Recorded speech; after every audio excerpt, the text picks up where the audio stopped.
You switch to a formulation with high microalgae inclusion. You use that final window to just load the tissue. Exactly.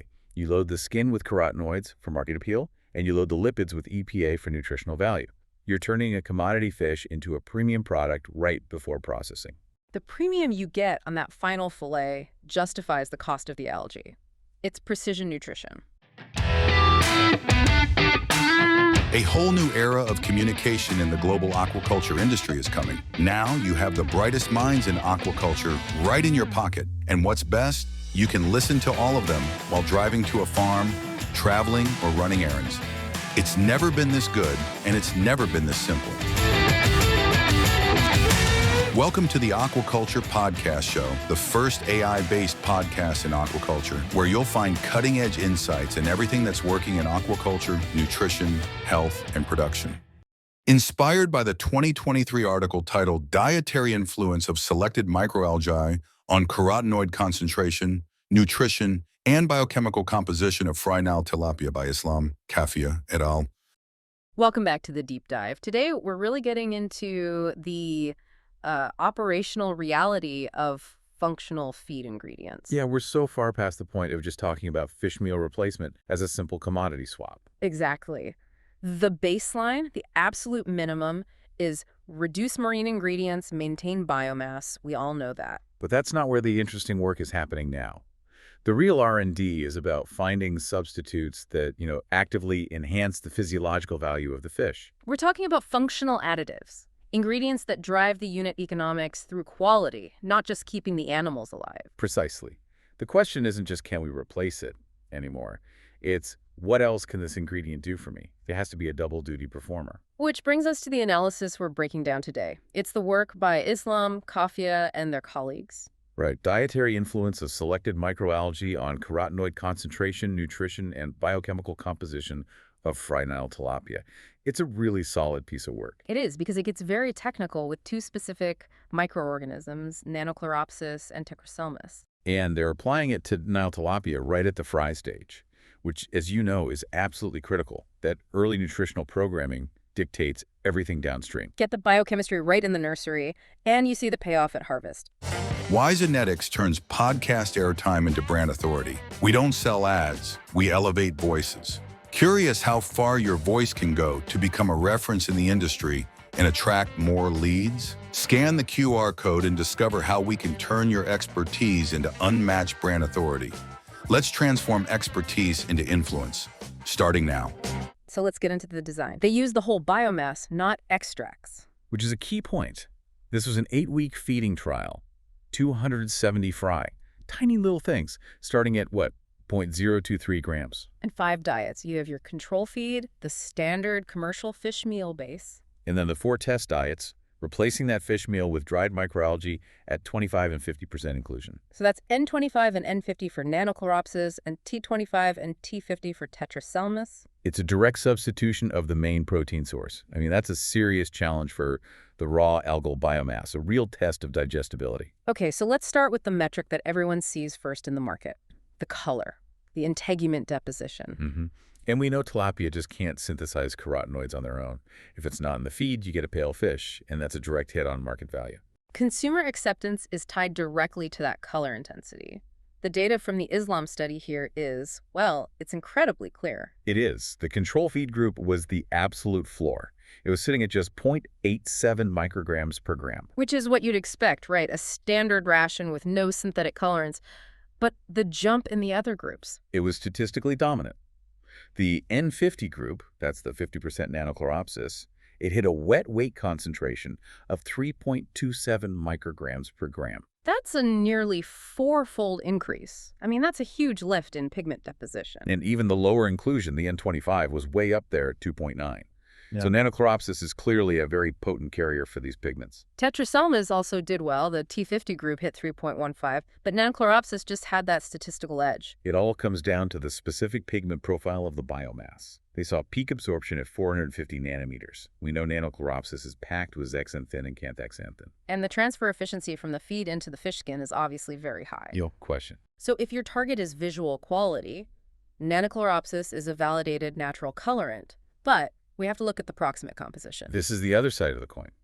because you can have the most beautiful fish in the world, but if your growth rate tanks, the economics fall apart. And this is where the study really flags that persistent bottleneck with using raw microalgae. Yeah, there was a very clear inverse relationship. The higher the inclusion rate of the microorganisms, the lower the whole body protein content of the fry. Let's put some numbers on that. The control feed, that was the highest protein percentage. The benchmark, yes. It came in at 32.16%. Okay, and as they increase the inclusion, the protein retention just dropped off. The N50 group, the one with the best color, had the lowest protein content. It was down at 26.07%. wow, that's a 6-point drop in protein. In a production setting, that is a significant deviation. It is. And the question is why? Is it an amino acid issue or bioavailability? It has to be digestibility, right? Yeah. The cell wall. It's almost certainly the cell wall matrix. We're talking about raw biomass here. Nanochloropsis has a really rigid cell wall. The fry just don't have the enzymes, the cellulase activity to break that down. The classic locked box scenario. The crude protein looks great on the feed label, but the animal can't get to it. It just passes right through. It's expensive fiber, essentially. And you can see the fish's physiology responding. The metabolic allocation just shifts completely. Right, because while the protein dropped, the lipids. The lipids spiked. The N50 group showed a whole body lipid content of 19.8%. Compared to what in the control? Just 12.4%. It's a dramatic pivot. So the fish can't access the protein for growth, but the lipids in Nanochloropsis are more available. Exactly. And when protein synthesis is limited, the body just shifts that energy into storage. We saw something similar with Tetraselmis, but it was with carbohydrates. The T50 group had the highest carb content. Which makes sense. So this leads to the big value add question. If we're depositing more lipids, what is the quality of those lipids? And this, for me, is the most compelling part of the study. Because if we were just adding saturated fats, this would be a failure. Right. But that's not what's happening. We're talking about a major modification of the fatty acid profile, the polyunsaturates. Let's focus on the omega-3s, specifically eicosapentaenoic acid, EPA. Critical for fish health and, of course, for the end consumer. So the control group had a baseline of... About 15.12% EPA. Yeah. Likely from the fish meal in that diet. Okay. But the N50 group. Even with the fish meal gone, the EPA content surged to 22.42% of total fatty acids. That is a massive enrichment. So you're enriching the fillet with EPA that comes entirely from a lower trophic level. You're bypassing the need for marine fish oil. That's the strategic play here.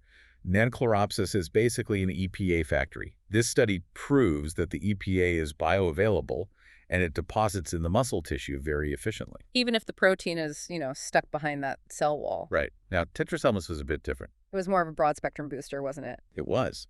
The T50 diet got the highest total polyunsaturated count, up at 52%. It was more dominant in linoleic and oleic acid. So you have this divergence. Nanochloropsis is your specialist for EPA and color. Tetraselmis is more of a generalist for boosting total unsaturated fats. Which brings us to strategy. How does a nutritionist actually use this? We have this trade-off. Great functional value, but a drag on protein at high inclusion. You definitely can't run N50 as your main grower diet. You never hit your harvest weights on time. No, the yield penalty is just too high for the main grow-out phase. But this data, it screams finishing diet. Okay. Explain that implementation. So you run your standard high-performance grower feeds for most of the cycle to build biomass. Then the final 6 to 8 weeks, you switch. You switch to a formulation with high microalgae inclusion. You use that final window to just load the tissue. Exactly. You load the skin with carotenoids for market appeal, and you load the lipids with EPA for nutritional value. You're turning a commodity fish into a premium product right before processing. The premium you get on that final fillet justifies the cost of the algae. It's precision nutrition. You're deploying it tactically, not for the whole life cycle. And the N25 data kind of suggests some middle ground, too.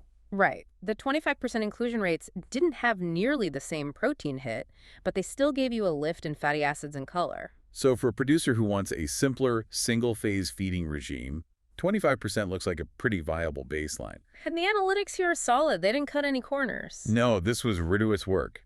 Gas liquid chromatography for the fatty acid profiling. When they report EPA at 22.42 with a standard error of 0.02, that's a tight data set. It tells you the biological response is consistent, the reliability is there. If you put the ingredient in, you get the result. The biology works. The only hurdle that remains is that darn cell wall. Which brings us to the final provocative thought. This study used raw, dried biomass, the locked box. The nutrients are there, the protein is physically present, the fish just can't get to it. So the obvious path forward for the industry is pre-processing. Absolutely. If you apply cell disruption, tech upstream enzymatic hydrolysis, bead milling, whatever, before it goes into the extruder, you completely change the equation. You unlock the protein. You break the wall. Yeah. And if you make that intracellular protein bioavailable, well, suddenly N50 isn't just a finishing diet anymore. It becomes a primary growth diet that also delivers EPA and color. You get to eliminate the trade-off entirely. That's the R&D horizon. We have the functional payload, we just need to optimize the delivery vehicle. A clear path forward. That wraps our deep dive. We'll keep tracking the efficiency on these ingredients as the tech evolves. Keep your systems optimized. See you in the next one. If you enjoyed this episode, make sure to follow the Aquaculture Podcast Show on your favorite platform.